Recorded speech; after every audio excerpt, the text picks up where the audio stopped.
Bismillahirrahmanirrahim. Assalamualaikum warahmatullahi wabarakatuh.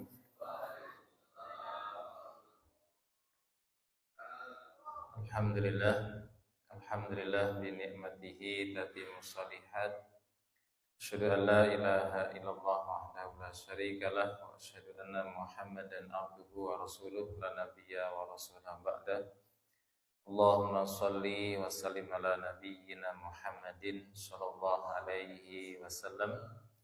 Yaqulu tabaraka wa ta'ala fi kitabihil karim. A'udzu billahi minasyaitonir rajim. Bismillahirrahmanirrahim. Ya ayyuhalladzina amanu taqullaha haqqa tuqatih wa la tamutunna illa wa antum muslimun. Wa qala ya ayyuhan nasu taqu rabbakumul ladzi khalaqakum min nafsin wahidah wa khalaqa minha zawjaha wa batha minhuma rijalan katsiran wa nisaa wa taqullaha alladzi tasaaluna bihi wal arham innallaha kana 'alaikum raqiba.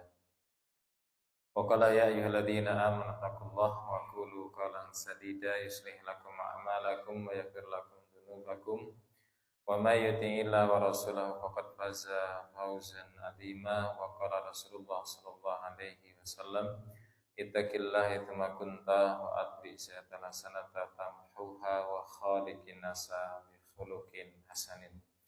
Ma'asyiral muslimin, Bapak Ibu jamaah Masjid Baitul Ulum yang insyaallah rahmat Allah Subhanahu wa taala. Mari kita terus untuk mensyukuri nikmat-nikmat Allah Subhanahu wa taala. Di antara nikmat yang harus kita syukuri yaitu nikmat kesempatan. Di kesempatan kita diperjalankan oleh Allah Subhanahu wa taala, kita masuk pada terkait tentang perbedaan yang jelas. Untuk hari ini kita sudah masuk pada satu bagian dari 10 di hari-hari yang dijanjikan, bahwa 1 sampai dengan tanggal 10 di bulan Dzulhijjah itu ahabbal a'mal ilallah, ada amalan-amalan yang Allah Subhanahu wa taala cintai. Jadi kita sangat bersyukur kepada Allah Subhanahu wa taala karena kita bagian dari hamba-hamba Allah Subhanahu wa taala yang Allah Subhanahu wa taala masih memperjalankan kita, mempertemukan kita di hari-hari yang Allah Subhanahu wa taala amalan seorang hamba akan diangkat oleh Allah Subhanahu wa taala tidak seperti biasanya. Sampai menghajatkan para sahabat bertanya, "Wa ma jihadu fisabilillah?" Apakah amalan-amalan pada hari-hari itu tidak sama dengan jihad di jalan Allah? Karena jihad di jalan Allah Subhanahu wa taala itu termasuk dzirwatul asnam. Jadi termasuk puncaknya. Puncak amal soleh itu adalah jihad fisabilillah. Kemudian Rasulullah SAW menyampaikan, illa rajul, kecuali seseorang, kharaja binafsihi wa malihi, yang keluar dengan jiwa dan juga hartanya, dan kemudian tidak kembali. Jadi yang menyamai tanggal 1 sampai dengan tanggal 10 di bulan Dzulhijjah yang kita berada di dalamnya itu adalah mati syahid. Jadi amalannya itu yang bisa menyamai adalah amalan seseorang yang mati syahid.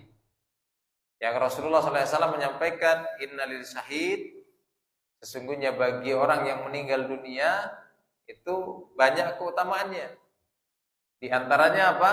Di antaranya adalah akan dibebaskan dari pertanyaan kubur. Jadi dibebaskan dari pertanyaan kubur. Lah gimana orang dia berjihad di jalan Allah? Ya tidak perlu ditanya man rabbuka, siapa Tuhanmu. Ya, dia berjihadnya, meninggalnya karena membela agama Allah, membela syariat Allah Subhanahu wa taala. Dan di antara keutamaannya adalah di mana syahid ini, orang yang mati syahid ini adalah termasuk yang Allah Subhanahu wa taala berikan hak untuk memberikan syafaat kepada 70 min aqaribihi, dari kerabatnya. Jadi Allah Subhanahu wa taala akan berikan ya, pada orang yang mati syahid ini bisa memberikan syafaat pertolongan kepada kerabatnya 70 orang. Dan akan dinikahkan dengan 72 apa? Bidadari. Nanti ibu-ibu, kami dapat apa Ustaz? Ya, bidodoro gitu ya. Lah bidadari, bidodoro. Keutamaan itu ternyata ada pada 1 sampai tanggal 10 di bulan Dzulhijjah. Maka kita bersyukur kepada Allah Subhanahu wa taala. Terlebih ya, kita masuk pada tanggal 1 sampai tanggal 10 di bulan Dzulhijjah, karena ada yang kemarin di hari Senin sudah 1 Dzulhijjah, ada yang mulai hari tadi ini ya. Jadi terserah Bapak Pak, terserah ya, karena memang yang menggunakan hisab itu juga menggunakan dalil, yang menggunakan ru'yat juga menggunakan dalil. Kalau ijtihad itu kalau benar maka mendapatkan 2 pahala. Kalau salah berarti mendapatkan 1 pahala. Jadi nggak ada yang berdosa, Pak. Adapun yang hari Senin kemarin sudah masuk tanggal 1 Zulhijjah, sehingga apa? Hari ya naharnya, Idul Adhanya itu jatuh pada hari Rabu tanggal 28. Yang hari tanggal 1 Zulhijjah itu hari Selasa tadi ini berarti 10 Zulhijjahnya di hari Kamis. Semuanya boleh Pak, silahkan. Ya. Jadi namanya orang yang beristihad itu tidak salah Pak. Jadi kalau salah mendapatkan 1 pahala, kalau benar mendapatkan 2 pahala. Jadi silakan Pak. Mau yang ikut Arab Saudi sudah menentukan nanti wukufnya mereka itu di hari Selasa. Berarti hari Rabu mereka sudah, cuman perbedaan ya ikhtilaful matlak. Maka matlaknya itu berbeda-beda, maka tidak apa-apa ketika kita kemudian ya berbeda dari tempat dari Arab Saudi. Ya. Ya, nanti kita bahas Pak ya. Insya Allah yang paling afdal itu adalah saum Arafah, ya, puasa pada 9 Zulhijjah. Ya, jadi monggo silakan. Jadi silakan kalau kita khawatir perbedaan, maka silakan Bapak mulai dari hari Selasa. Kalau Bapak Rabunya sudah pingin Idul Adha, monggo silakan. Jadi mulai dari untuk kehati-hatian mulai dari hari Selasa Pak ya, berarti tanggal 27 Pak ya. Iya. Nah, jadi itu yang kemudian keutamaannya adalah menghapuskan 2 tahun yang telah kita lewati dan yang akan kita lewati. Nah, itu yukaffiru, akan menghapuskan. Walaupun nanti pensarahnya ternyata yang akan datang, yang telah kita lewati memang diampuni. Cuman yang akan datang itu ada yang mensarah, menjelaskan bukan yukafiru, tetapi intinya untuk dijauhkan, dijaga untuk tidak melakukan dosa. Tetapi ada juga yang letterlek karena yukafiru, ya, menghapuskan dosa yang telah kita lewati dan dosa yang akan datang. Dan itu pun dosa kecil, bukan dosa besar.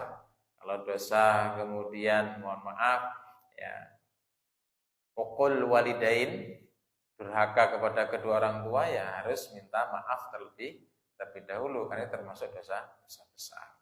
Jadi kita bersyukur Pak, kita masih ditemukan oleh Allah Subhanahu wa taala di hari-hari yang amal soleh seorang hamba itu diangkat oleh Allah Subhanahu wa taala seperti seseorang hamba itu berjihad di jalan Allah yang kemudian dengan jiwa dan hartanya dan tidak kembali lagi, berarti mati syahid. Terlebih lagi alhamdulillah ya, kemudian kita sempatkan waktu untuk bermajelis ilmu.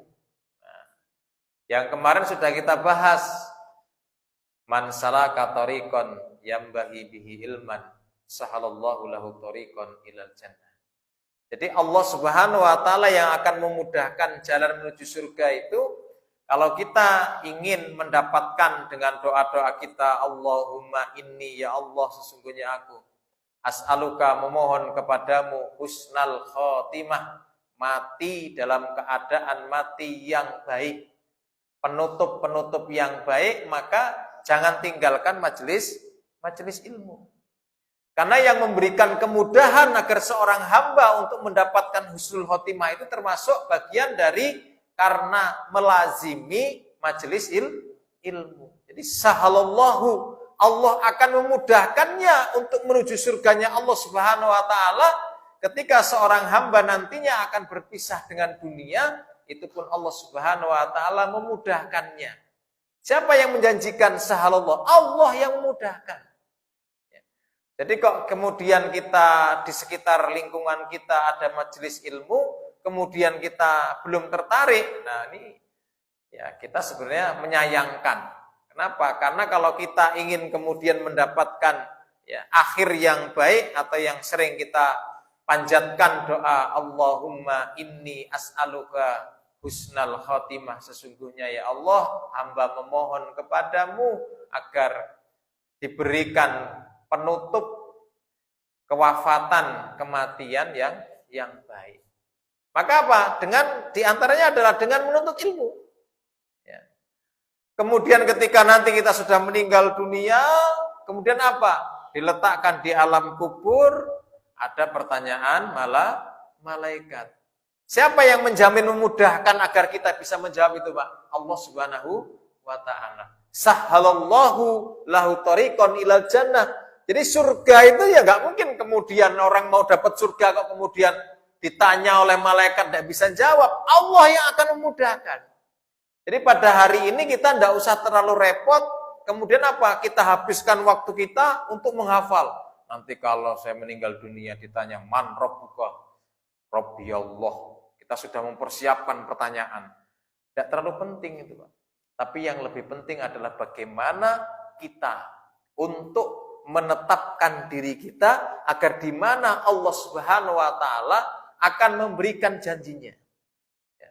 Jadi ketika nanti kita ditanya man rabbuka wa man nabiyuka di alam barzah, di alam kubur, yang nanti akan menggiring agar kita bisa melafadzkan jawaban itu Allah Subhanahu wa taala.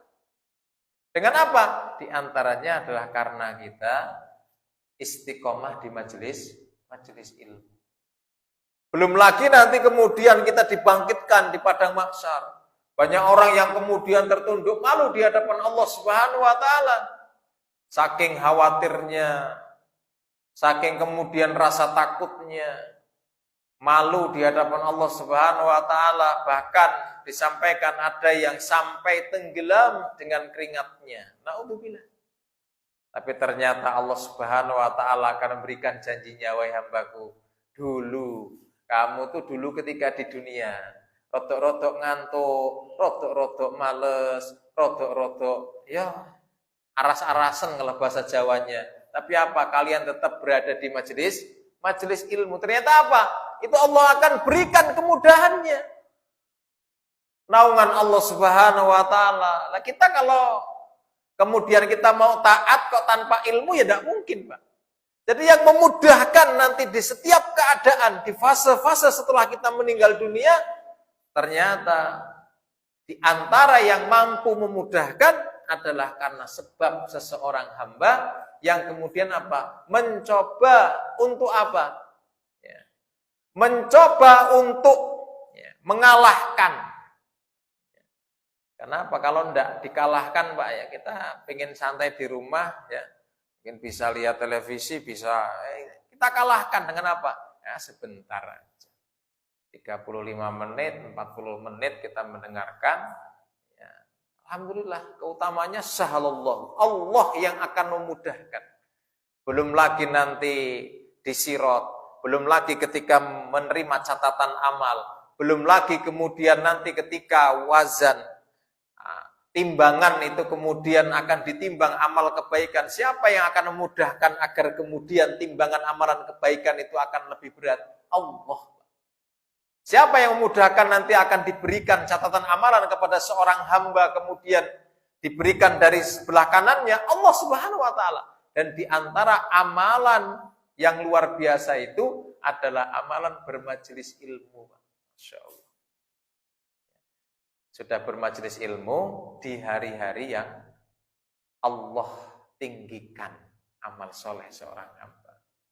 Ya, jadi mudah-mudahan ini bisa menjadikan kita semakin lebih memantapkan keyakinan bahwa majelis ilmu yang alhamdulillah Masjid Baitul Ulum ini adakan ini, Masya Allah, ini termasuk bagian dari penghantar agar kita dimudahkan.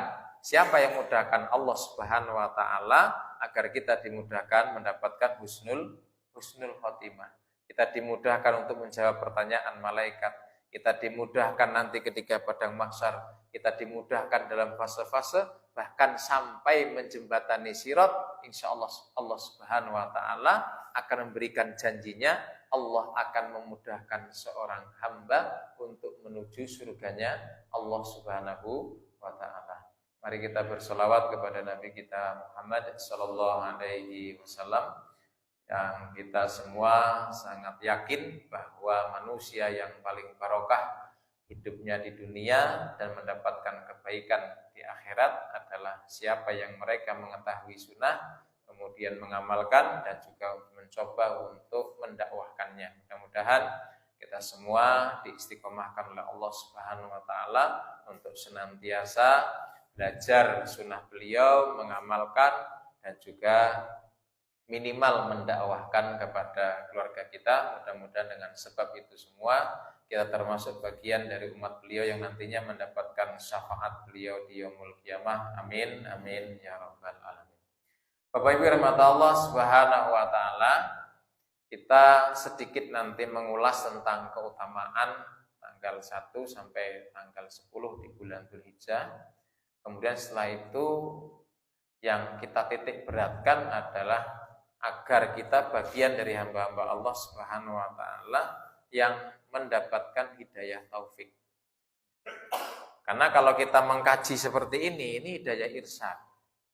Hidayah taufik itu adalah di mana apa yang telah kita pahami, apa yang kita dapatkan kemudian bukan hanya sekedar, mohon maaf, hanya sekedar kemudian kita pelajari saja, tetapi belum menjadi amal soleh. Tapi harapannya adalah setelah kita mengetahui itu kita usahakan untuk bisa kita benar-benar kita jadikan apa yang kita dapatkan itu sebagai amal soleh, sehingga kita mendapatkan apa yang kemarin Rasulullah SAW sampaikan dalam hadis yang telah kita bahas, wa innal alim la yastaghfiru lahu man fis samawati wa man fil ardi hatal hitanu fil ma. Jadi orang alim itu adalah yang mengetahui satu kebaikan, kemudian dia yakini kebaikan itu, kemudian dia amalkan kebaikan itu. Maka apa manfaatnya, faidahnya apa? La yastaghfiru lahu man fis samawati wa fil ard. Maka akan dimohonkan, akan dimintakan permohonan. Siapa yang memohonkan? Makhluk Allah yang ada di langit, makhluk Allah yang ada di bumi, bahkan sampai makhluk yang ada di lautan.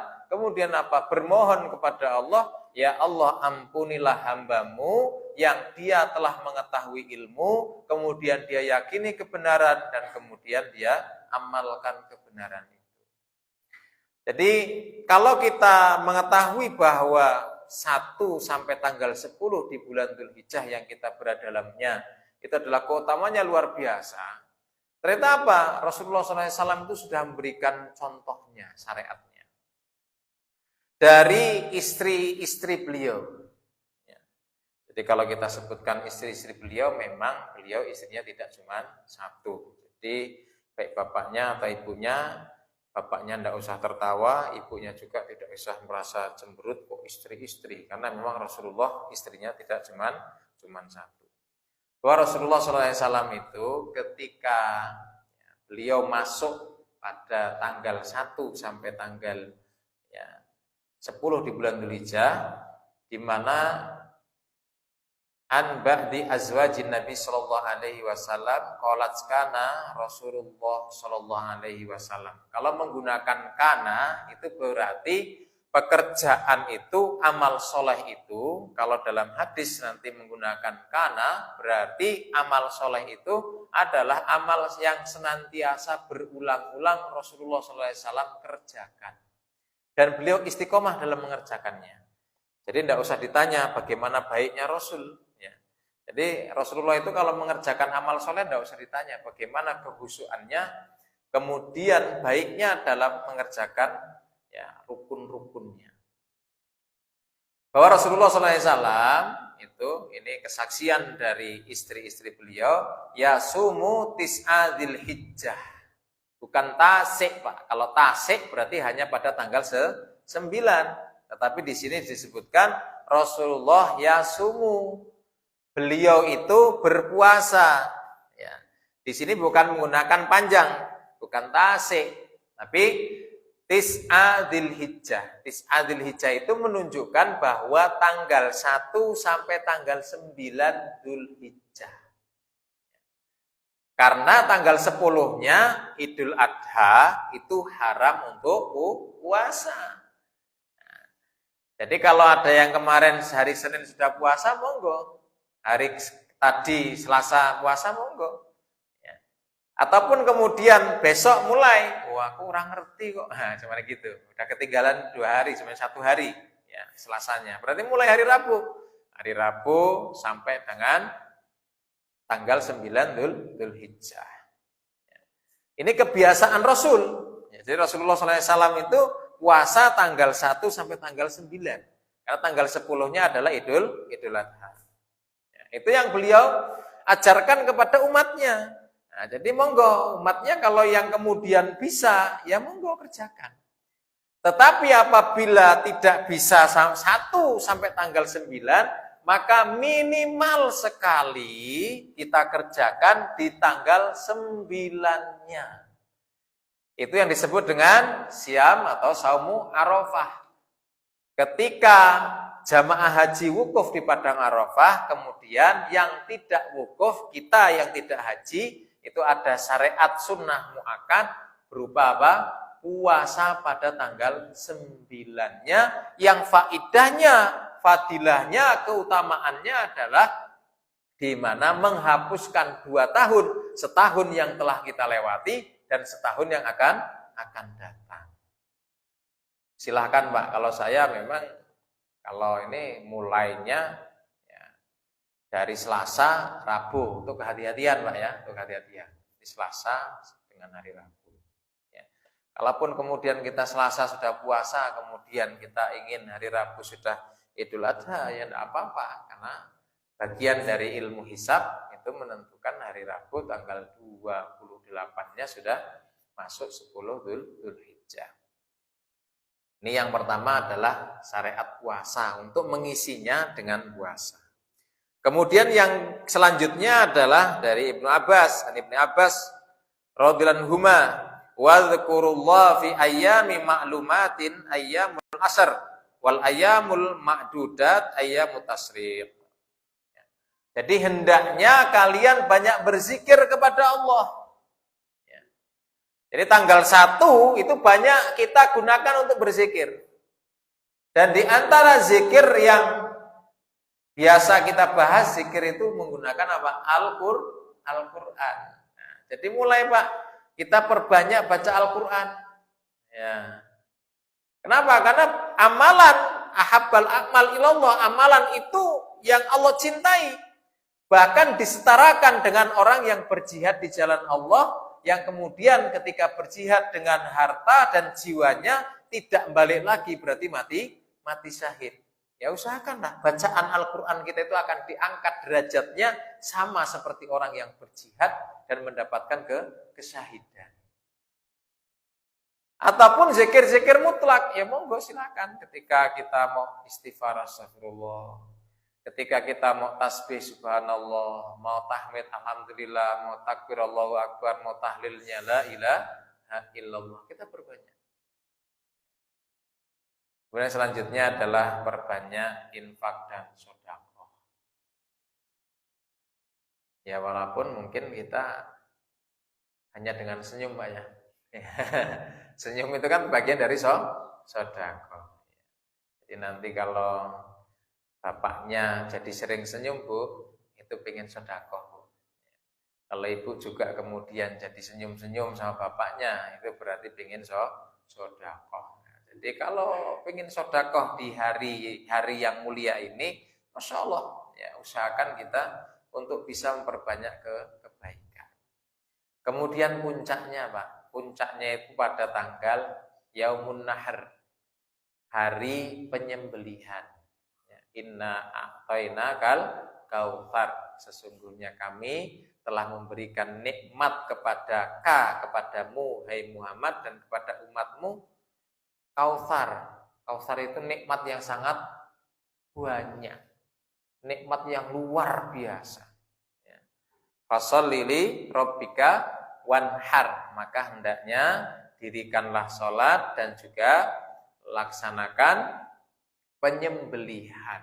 Nah, jadi perintah ini Pak, penyembelihan ini perintah dari Allah Subhanahu wa taala untuk Rasulullah yang telah beliau praktekkan dan kemudian untuk umat Nabi Muhammad sallallahu alaihi wasallam.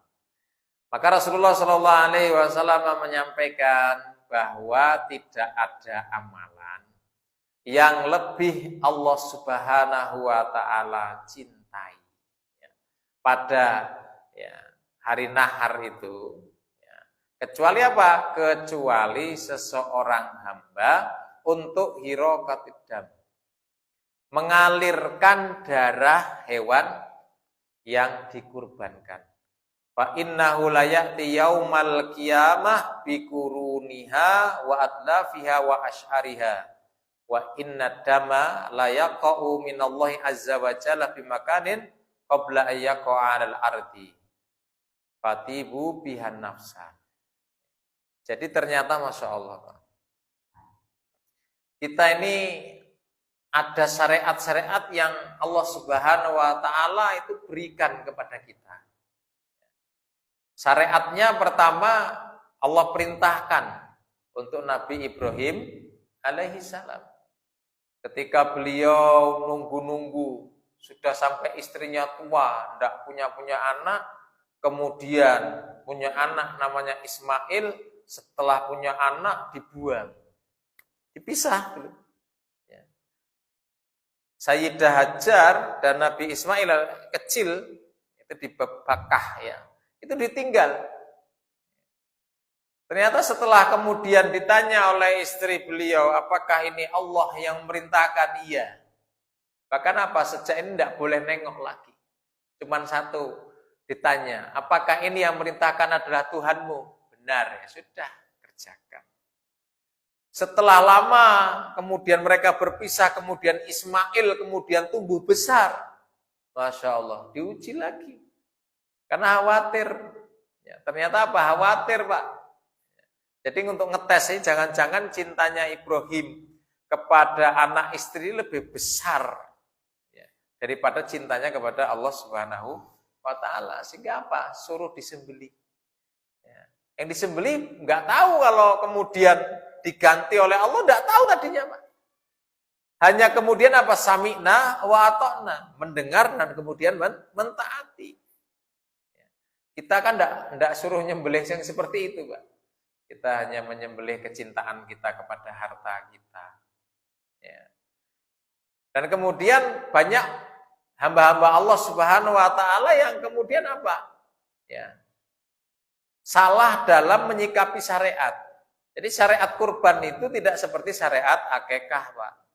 Kalau akekah itu seumur hidup, itu yang punya sunnah muakkad, dibebani sunnah muakkad itu adalah kedua orang tua kita. Kalau bayi yang lahir laki-laki berarti menyembelih 2 ekor kambing seumur hidup. Kalau yang lahir adalah bayi perempuan, maka disembelihkan 1 ekor kambing. Itu pun kalau mampu di hari ke-7 ke-14, ke-21.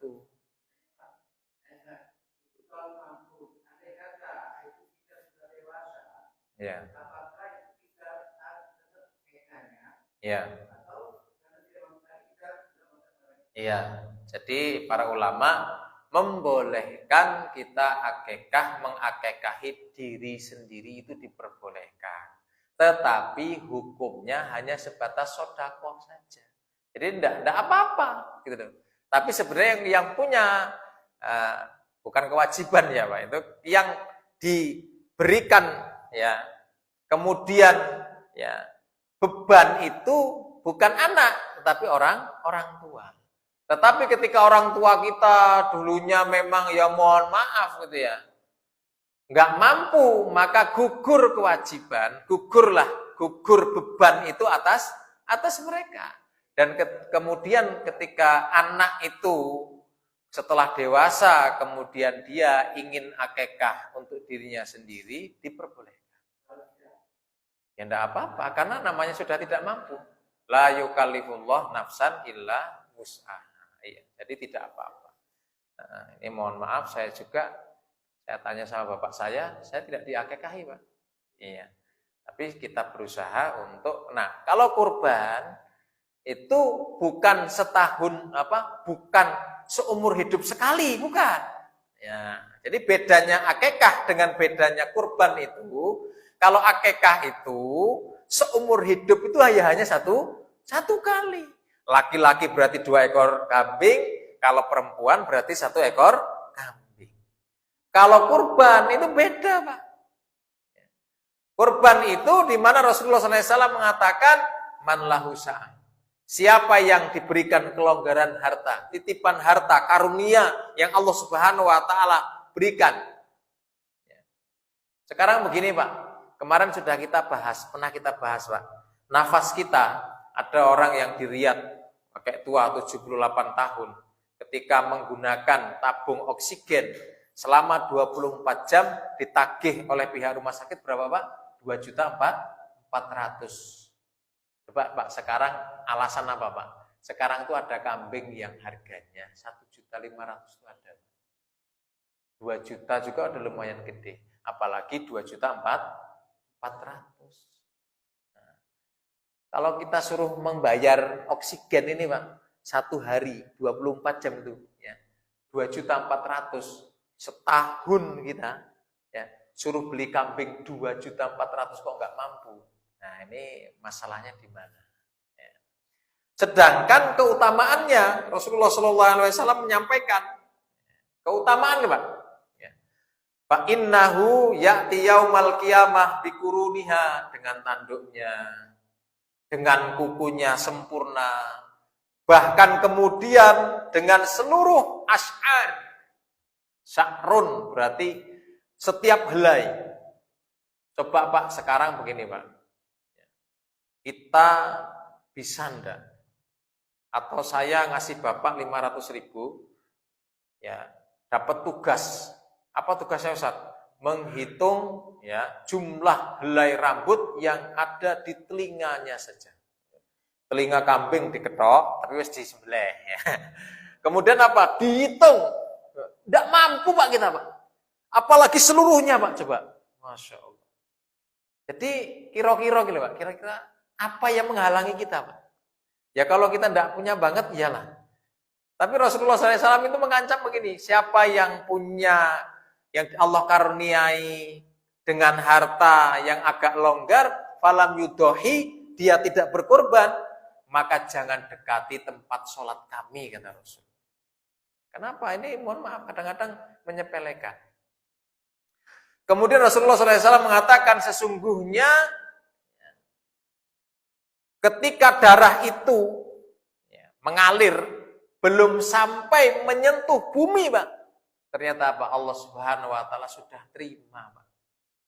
Jadi perbuatan amal soleh tadi itu, sebelum darahnya itu sampai menyentuh bumi, Pak, hewan yang kita kurbankan, ternyata Allah Subhanahu wa taala sudah menerima.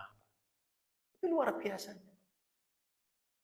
Kemudian Rasulullah SAW menyampaikan, maka hendaknya hendaknya kalian, ya, hadis ini diriwayatkan oleh Ibnu Majah, ada yang mengatakan hadis ini dhaif. Tetapi para ulama menyampaikan kalau dalam segi fadilah maka diperbolehkan untuk mengambil hadis dhaif. Kemudian jamaah rahmatullah Allah Subhanahu wa taala, maka Rasulullah SAW mengatakan, maka bersihkanlah jiwa kalian dengan kurban tersebut. Dalam hadis yang lain, bikulli sya'ratin minas sufufi hasanatun. Setiap helai dari bulu binatang yang kita kurbankan itu nanti pada hari kiamat akan membawa kebaikan. Setiap helainya, Pak. Coba siapa yang bisa menghitung? Tidak bisa kita menghitung. Begitu banyaknya helai yang ada di binatang kurban. Bahkan dulu waktu saya kecil, para kiai itu kalau memotivasi, Pak, nanti binatang kurban itu akan menjadi tunggangan kita menjembatani sirat. Ada kemudian ya, ungkapan-ungkapan yang karena hadisnya itu termasuk hadis-hadis yang termasuk dhaif juga masalah itu. Tetapi intinya adalah keutamaan kurban itu memang bagian dari yang Allah Subhanahu wa taala, manfaat dari kurban itu termasuk bagian dari yang mampu untuk memudahkan seorang hamba untuk menjembatani sirat. Jadi seperti itu. Kenapa? Karena nanti sirat itu yang kemudian dimudahkan, ya tidak lain adalah amal soleh seorang hamba. Dan kemudian ketika seorang hamba kemudian berkorban, maka itulah amal solehnya. Maka Bapak Ibu rahmatullah Allah Subhanahu wa taala, begitu luar biasanya di syariat yang sebentar lagi kita berada dalamnya, ya monggo lah, monggo. Jadi afdolnya kan laki-laki yang gemuk, yang besar, ya, itu afdol. Kalau kita tidak mampu ya sudah yang agak kecil, yang sudah pantas, yang penting kambing tidak kurang dari satu tahun. Berarti kalau sapi tidak kurang dari dua tahun. Nah, udah seperti itu saja. Ya. Jadi kita memberikan pengajaran. Tahun ini kita kurban, tahun depan kita kurban. Walaupun apa? Tidak yang harus besar. Kalaupun memang kita mampu yang besar, tidak apa-apa. Tetapi kalau kita tidak bisa besar, ya usahakanlah bahwa kita termasuk bagian dari hamba-hamba Allah Subhanahu wa taala yang kemudian mencintai syariat Allah Subhanahu wa taala. Kemudian Bapak Allah Subhanahu wa taala, ini adalah hidayatul irsyad. Ya, dalilnya sudah kita jelaskan. Kemudian ada ungkapan, ya, Kenapa kok manusia itu kalau sudah tahu dalil, kenapa kok kemudian belum mau melaksanakan? Ini ada ungkapan dari seorang alim yang bernama Syakik bin Ibrahim rahimahullah, di mana beliau mengatakan ughliqa babut taufiq anil khalqi bisababin. Jadi apa sebabnya orang itu kok belum mau melaksanakan? Jadi sudah tahu, ya, syariatnya sudah tahu. Tapi apa dia kemudian terhalang untuk apa? Untuk mengamalkannya atau mendapatkan hidayah taufik. Yang pertama adalah, ini yang pertama, istighaluhum binikmatillah. Jadi kita tuh hanya sibuk dengan nikmat Allah, tapi kemudian lupa untuk mensyukurinya. Terus sibuk banget Pak, sibuk. Ya. Jadi Allah menitipkan harta kepada kita ini kadang-kadang kita cuma sibuk nyimpen, sibuk ngitung, sibuk supaya nggak rugi, untung terus. Kambing satu jadi kambing dua, sapi satu jadi kambing, terus gitu. Yang bisnis begitu sibuk terus. Tetapi apa? Ternyata apa? Tidak sibuk untuk mensyukuri nikmat Allah. Sibuk dengan nikmat tetapi lupa bersyukur. Jadi itu Pak, cobalah kita. Kenapa kok enggak korban? Bukan enggak mampu Pak, tapi hanya sibuk. Eman-eman ya. Kalau kita berpikir eman-eman, benar Pak. 10 juta. Itu kalau kita punya simpanan 10 juta. Dibelikan 1 ekor kambing yang 2 juta, memang yang 10 jadi 8 juta. Eman-eman. Itu termasuk bagian apa? Hidayah taufik itu terhalang karena sebab apa? sibuk dengan nikmat Allah, tetapi tidak sibuk untuk mensyukurinya. Coba disyukuri. Ya, saya rasa di sini mah udah biasa, Pak ya. Biasa. Insya Allah ya, cuman segitu itu kan bisa. Apa tidak terlalu kecil, Ustaz? Apa tidak malu? Syariat itu jangan diukur gitunya, Pak. Syariat itu diukur sesuai dengan syariat tidak. Satu ekor kambing yang minimal umurnya 1 tahun. Ya kalau sudah 1 tahun ya sudah. Tidak buta, tidak pincang, tidak kurus banget. Ya. Daripada 2 tahun kurus, ya.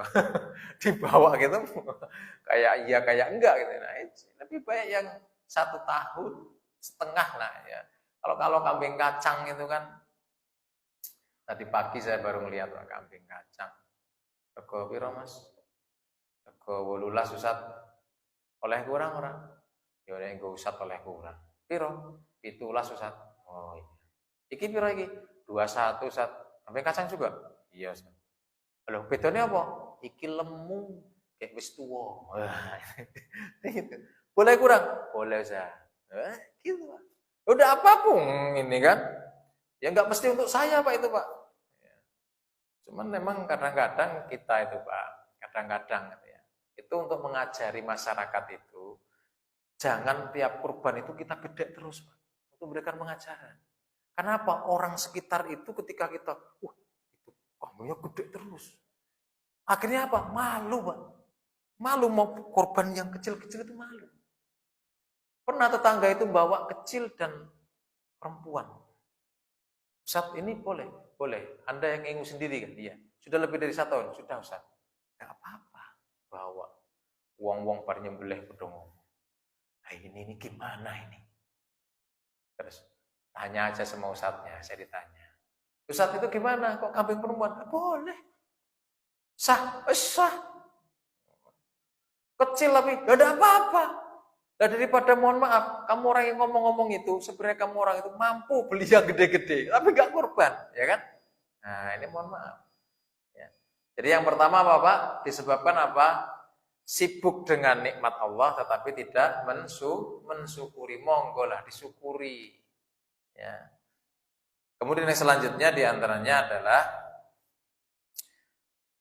seseorang yang kemudian dekat dengan orang-orang soleh, tetapi apa? Meninggalkan iktidah.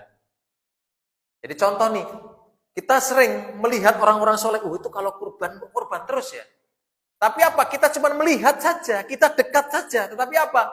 Kita tidak meniru apa yang mereka kerjakan. Itulah hidayah taufik itu akhirnya apa? Terhalang Pak. Itu kok korban terus ya. Padahal apa? Kita melihat dia, bahkan kita dekat dengan dia. Maka apa? Ketika seseorang dekat saja dengan orang soleh, tetapi tidak mengikuti apa yang dikerjakan oleh orang soleh itu termasuk penghalang hidayah taufik. Mudah-mudahan kita semua diberikan oleh Allah Subhanahu Wa Taala untuk apa Pak? Hidayah taufik itu yang memilih adalah Allah Subhanahu Wa Taala. Oleh sebab itu, kalau diberikan karunia, kemudian hendaknya kita mensyukurinya.